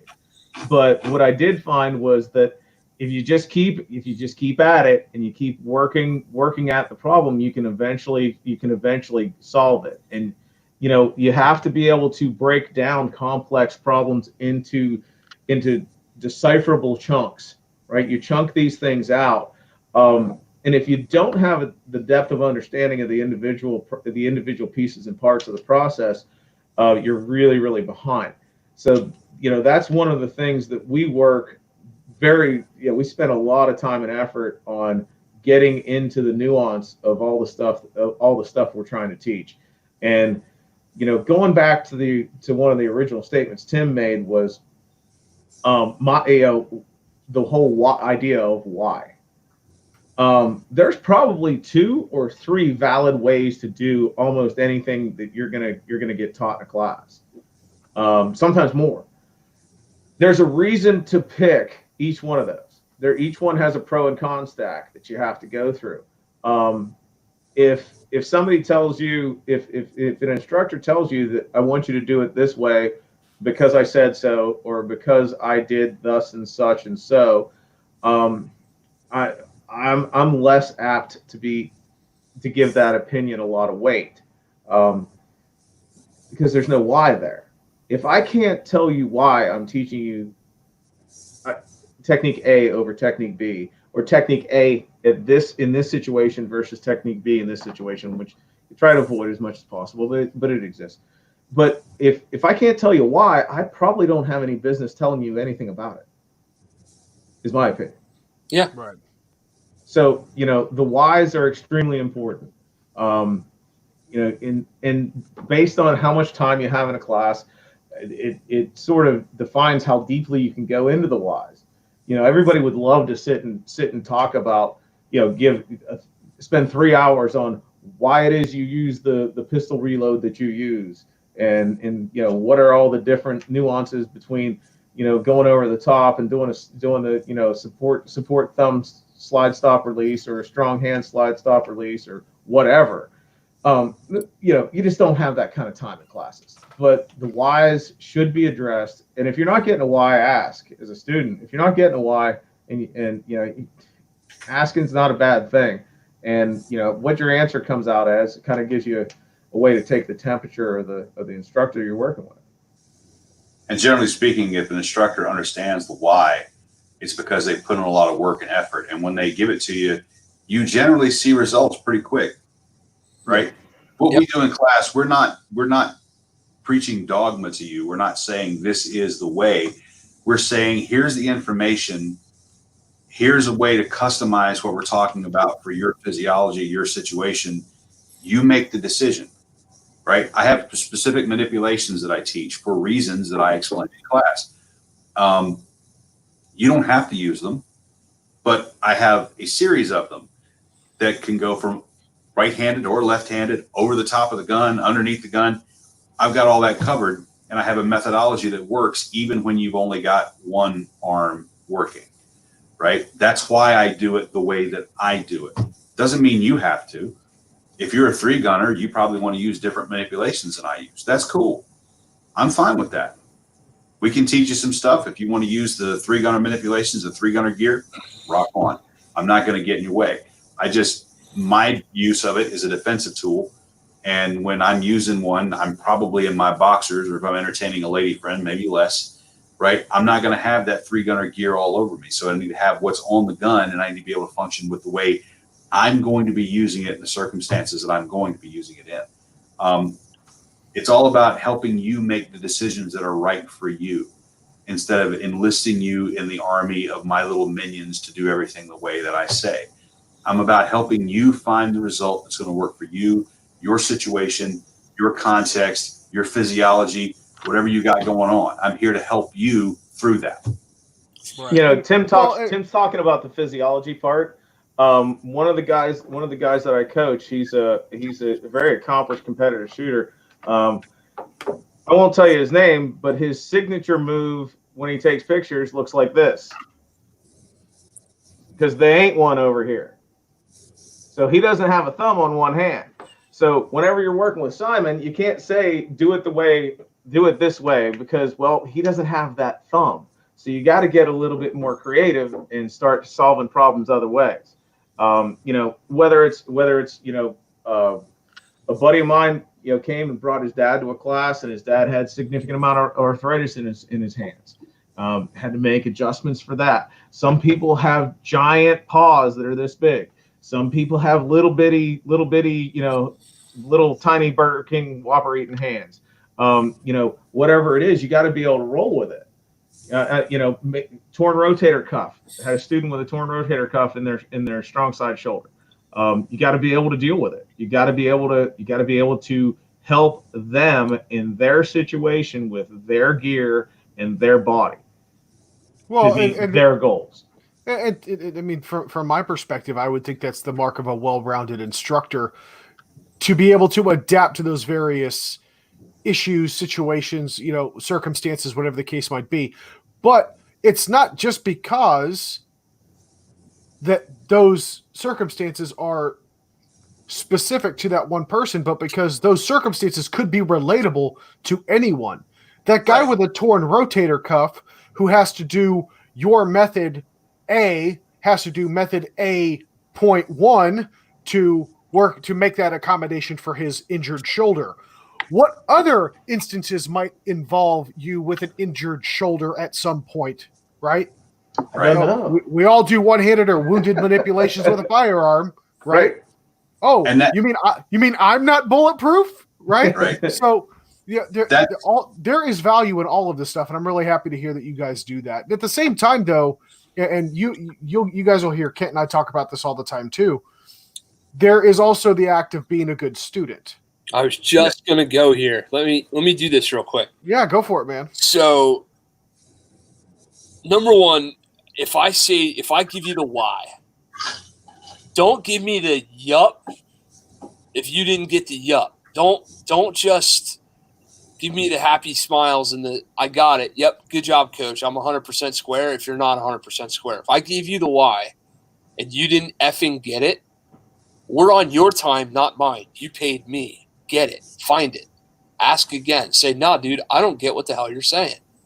Please, for the love of God. So that's number one. Don't just agree for the sake of agreeing. If you don't agree, don't agree. At the same time, though, realize that perspective and context and use case has everything to do with the methods that are taught, right? So, Tim was talking about the 3-gunner, and then he was talking about what clothes he's not wearing versus the 3-gunner, right? So, number one, I'm ashamed to learn that you don't entertain your lady friends in a plate rack or a war belt. That's kind of sad. But you gotta stash them in strategic places around the room, Tim. Right. Like, haven't you seen John Wick? Right. But if you're a competitive shooter and you've only ever come at the use of firearms from that vein, it's going to be real hard to get a defensive context and an understanding of when we say things like, if it ain't in the gun or on the gun, you ain't going to use it. And you're the competitive shooter sitting there going, what the hell are you talking about? I got 4,921 rounds on this belt. From the same perspective, if you've never, quote unquote, played a game, if you've never come out and shot IDPA or USPSA or whatever else, and you see some dude doing some shit that you just can't conceive of because it doesn't fit within your realm of what you think a gun is for, that doesn't make that any at all more wrong or at all less useful. And maybe if you just open your mind a little bit as a student and absorb all these things, you'll find a never-ending rabbit hole of fun trails you can go down where you can learn all kinds of things. And many of the things that you pick up can translate and can be useful. But have an open mind. When you go to class, I know for damn sure when I go to these dudes' shotgun class, I'm going to do way more listening than I am talking.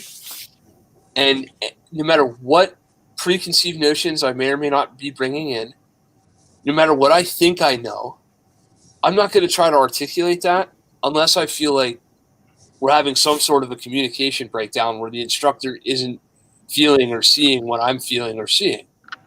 That's not the same as a disagreement saying, well, that ain't my daddy's way of shooting a shotgun. That's me going, no, dude, I don't get push-pull yet because my eyes haven't been fucking bugged down in my head. There's nothing wrong with expressing that to your instructor. So I'm saying all this to say that recently I've had the experience of teaching a guy with cerebral palsy. Totally outside the wheelhouse of things that I had an understanding. I not even making a joke here. I didn't entirely even understand what cerebral palsy was, right? Right. So when I told this dude, I was talking to him about orienting his toe towards his threat in a pistol draw because he had the Daffy Duck leg thing going on, and I was like, hey man, point your toe. And I'm telling him, no, dude, point your toe, and my leg don't do that. All right, bro. Well, And I said, hey, bro, remember, point your toe. He goes, my leg don't do that. He made me tell him 4 times before he said, dude, I got effing cerebral palsy. That signal doesn't go from here to there. We're going to have to find another way. Like, hey, asshole, read the room. Yeah, right. Yeah, clearly, right? Read the room. But I mean, that's actually a luxury, believe it or not, right? yeah, It is immensely useful for instructor development to be able to work with people who aren't just fit young men who passed a rigorous selection. yep. There's a reason why the military guys do that, right? They can't have guys with cerebral palsy fast roping out of helicopters and doing that kind of thing. There are limitations. You have to have people who can meet a certain standard so that then you can make them good enough at a bunch of things so they can go and actually do the mission. Even in law enforcement, there's a certain level of candidate that you're going to get, that you're going to be working with to mint into material. I'm working with anybody who shows up, and whatever issues they're bringing, whatever physical challenges they're bringing. As evidenced by the fact that you're going to be working with us. Absolutely. Absolutely. I mean, we work with all kinds of folks. You will not be the most challenging people I've worked with. I guarantee it. Even Marines. That forces you in the same way that being able to shoot demos on demand is severely uncomfortable, but you learn to get comfortable with the discomfort. The same sort of thing happens there when you're presented with a situation where your brain's like, you better figure something out on this one, Leroy, because I got nothing. It stretches your ability to really analyze what's going on and to come up with something and go, okay, here are the parameters we have to work within. I can get this person at least doing this, right? It's a challenge and a stretch that unfortunately a lot of people don't have. And that comes also, one of the reasons Ashton's good at this is because he spent so many years doing it. He spent a lot of years as a firearms instructor, working a line, watching people, coaching people. That's what's built that repertoire. That's why he's able to see things and just make a suggestion. Tom Givens can be across the line. He can look at somebody and go, they're doing X, because he spent so many years doing it. That comes down to spending time apprenticing with someone who really knows how to do this, to prepare yourself. If you want to be a firearms instructor, it's not a job, it's more of a calling, right? And it's something you have to spend your time working on. And there's a significant amount of development. And some folks are a little too eager to get out there and run a class because they're enthusiastic and excited. But really, who are you there to serve? You or the person you're working with? These people are putting their lives in your hands. It's on you to make sure that you're living up to that. I'm there to serve them. I'm there to help them. Whatever they got going on, I'm going to find a way to do it. I may not be able to make them, Spetsnaz, backflip, hatchet throwing, ninja death killers, but you know what we can do? We can make them just a little bit more dangerous. I Bingo. also just bought Spetsnaz backflip. Yeah. Y'all rehearse that shit. We don't have to. That's the beauty of our relationship. Wait. Do you guys finish each other's sentences? Yes. Sandwiches? Sandwiches. It was I think Rob said we're like peanut butter and jelly. Right? And Tim Herron said we're like Hall and Oates, and I've never forgiven him for that. Hall and Oates. I can almost see that. That ain't bad. Well, it's kind of sucks because the argument is which one of us is Hall and which one of us is Oates. Nobody gives a damn about Oates. Nobody wants to be Oates. Right? Yeah. We're both Hall. It's like Brooks and Dunn. Nobody wants to be Ronnie Dunn. That's true. That is true. Oh, my goodness. So you dudes have done an awesome job breaking this down. I appreciate the level of effort and level of time you've put into a podcast. Folks at home that don't know, they have been here for an extra hour more than we have. So they did like 3 podcasts. They fired up like 8:30. They were ready early. They're ready to go. So it's my fault. This is my fault. The IT guy forgot to be specific in an email. Sue me. Yeah. Well, you goddamn it, Hall or Oates. You're Oates. You have just been. You are now Oates, motherfucker. That's it. You're Oates. Oh my God. Whatever you say, Garfunkel.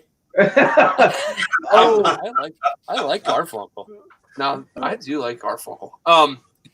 So, take a class from these guys, would you please, folks? Do your plugs and where they can find you and who they can get you and the wwws and the Instabooks and the FaceSpaces. Get your plugs in while you can, boys. Oh, well, it's really okay. Go ahead, Tim. You go first. I teach with FPF training. Think of front sight press follow through training. I teach with justified defensive concepts. And I teach with Ashton at 360. All of those places have websites that are exactly what we just described. All of them have Facebook pages and they have Instagram accounts. So you can follow us. You can see what's going on Facebook, on Instagram, on our websites. we'd love to see you.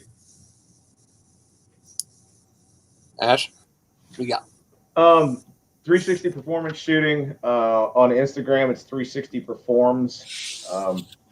We've got you guys. We're gonna be shooting with you guys. We're gonna be shooting shotguns this month with you guys. And what is that considered? South Central Pennsylvania, Central Pennsylvania, South Central, South Central. Yeah, right. We're so. That class definitely has slots left in it, and would love to get out from under all this crap that we're dealing with now and get out and shoot some shotguns. And that's where's that at? That's what's the name of the range? West Shores, Lewisberry, PA, West Shore Sportsman's. And that's May 30th and 31st, right? That is correct. So you can find it. Yeah, you can find it. It's on the website. There's an event page for 360 Performance Shooting. It has a bunch of events on it all over the country. And that's a 2-day shotgun class, performance shotgun. We're going to have a big pile of fun at that class. So otherwise, when I'm not doing 360 Performance Shooting stuff, I often make the trip down to Virginia to help Tim run the FTF training shotgun classes. The TNA show has multiple facets, multiple ranges. We got moves you've never seen. So yeah, that's about that. That's enough. I love how you ended your plug on. We got moves you've never seen. So that was adorable. That was adorable. It really was. So, couple things, folks. Number one, we at the Sling'N podcast are super blessed to continue to have smarter people than us come on the shows and teach y'all. It's not hard to find people that are smarter than us. It's hard to find people that are smarter than us that are willing to share the knowledge. So you dudes, in all seriousness, thank you so much for your time and your effort and all this. It means the world to us to have a stack of names the way we've had so far come on this show and preach education. So some of you that have been sticking with us for a while and have seen all these firearms instructor people roll out, what you don't realize is these are very humble people, all of them, but very well renowned in this space. And to have been able to even, share a microphone and share some time with guys like you, really appreciate the effort and the time you put in. It means a lot. If you'd like to train with me for some reason, God, I can't figure out why you would. But if for some reason you just got a hankering for a good old-fashioned hootenanny, greenmountaindefense.com/training. Get out on the range for private pistol instruction or group classes. We do have a few slots left, May 23rd and 24th for CCW Essentials. No, it's not a CCW class. It's the shit I think should be in a CCW class if I was going to agree that there was such a thing in the first place. The whole basic parameter of the Utah, Florida, Pennsylvania, New Jersey, whatever the hell course that you're supposed to take, the government tells you that shit ain't training. I promise you that shit ain't training. So if you want to know what I think should be in that sort of curriculum, come take the class. It's I'd like to think it's a little eye-opening, and it's the one part of the training industry that I can do pretty well. I can't do the shotgun shit like these guys can, but you guys can get out on a range with me, and I can show you what you should be able to do with a handgun, I hope. So that's coming up. Really proud to host these dudes. Really proud to host Scott Jedlinski. Really proud to host Tim Herron. Working on hosting Kerry Davis. We've got a bunch of good hosting going on here over the next couple months. Many of those classes are full up, but there's still a little room to come shoot with Timmy at West Shore July the 11th. If you want to get out and take Tim Herron's pistol class, there's like 2 or 3 slots left total. So hit us up for those. And greenmountaindefense.com/training. And you can come watch my Instagram if you want to see pictures of my baby and guns and shit. So there's that too. We've got the Subscribe Star. It's like Pornhub for free Americans. Something like that. We've got Subscribe Star over here. What the hell are you signing us up for? What? No, it's fine. It's fine. It's just if you want I'm not doing that thing again. If you want to see pictures of TJ, it's fine. Just let it happen. Don't make it weird. Let it happen. Don't make it weird. But no, we've got a Subscribe Star up there. So if you guys want to continue to support us in any way, Subscribe Star is the way to do it. We don't have a Patreon account. But we do have that. We've got some merch. We've got some funny T-shirts out there for the podcast. So if you dare to be seen in public wearing our shenanigans, feel free to go buy yourself a T-shirt. They come in Schmedium and Kent. So those are your two sizes. There's Schmedium and then there's me. It's more of a range. More of a range than that? Schmedium TJ than Kent? Okay, fine. No, just Schmedium and then up to Kent. Oh. Or vice versa, because you've lost weight. I have. You're down what? One of my kids? Dude, how sad is that? You should be proud of that. Well, yeah, except I lost a midget and I'm still fat. It's terrible. It's absolutely. You're getting there, man. You getting there. Keep your chin up. You're doing great. Which chin? The first one or the second one? Well, it used to be 3 or 4, man. It did. No, it did. Lost a lot of weight. Let's see. What the hell else? Oh, articles. TJ's got his articles on the Gunpoint, so go check out the Gunpoint for that. And I'm running out of steam because I'm forgetting the rest of our ad read. Save me, TJ. What else is there? No, it's okay. Folks, as always, we appreciate you joining us for this podcast episode with Tim and Ashton from 360 Performs and the Alphabet Soup that Tim also works for.